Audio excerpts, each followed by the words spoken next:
போய் கண்டறாங்க. ஓய் என்ன போய் நினைச்சிட்டு இருக்குது? பைசா வாங்கிட்டு போய் 3 மாசம் ஆச்சுல்ல, இன்னும் வேலை தொடங்கன்னு சொல்லி ஒரு அணக்கம் இல்லை. எங்க உமக்கும் பைசா தேவைப்படாது. 2 லட்சம் ரூபா அட்வான்ஸ் கேட்டது நீர் 50,000 ரூபாய் கொண்டு வந்தா பின்ன நான் எங்கூடி மரம் எடுப்பேன்.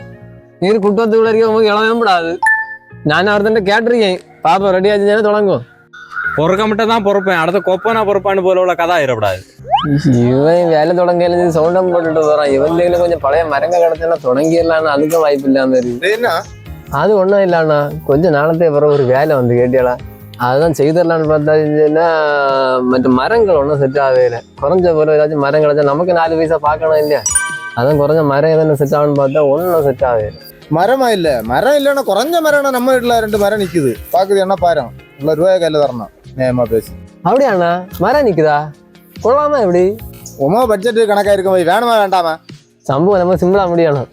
என்ன எவ்வளோத்துக்கு முடியும் செல்லம்? போய் 10 ரூபா வேணும், 2 நாளையில முறிச்சம் மாற்றணும் முடியுமா? ஓய் 10,000 ரூபாய் ஒரு 8,000 முடிப்பேன் வேற. ஓ பார்த்து இது பண்ணலாம். மரம் எங்க போய்? மரம் என்ன நிக்கல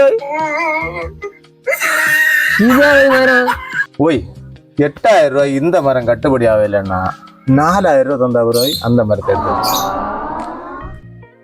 ஓய் மற்ற கண்ட்ராக்டர் வந்துட்டு போறாரு. ஆமா தம்பி வந்துட்டு போனேன்.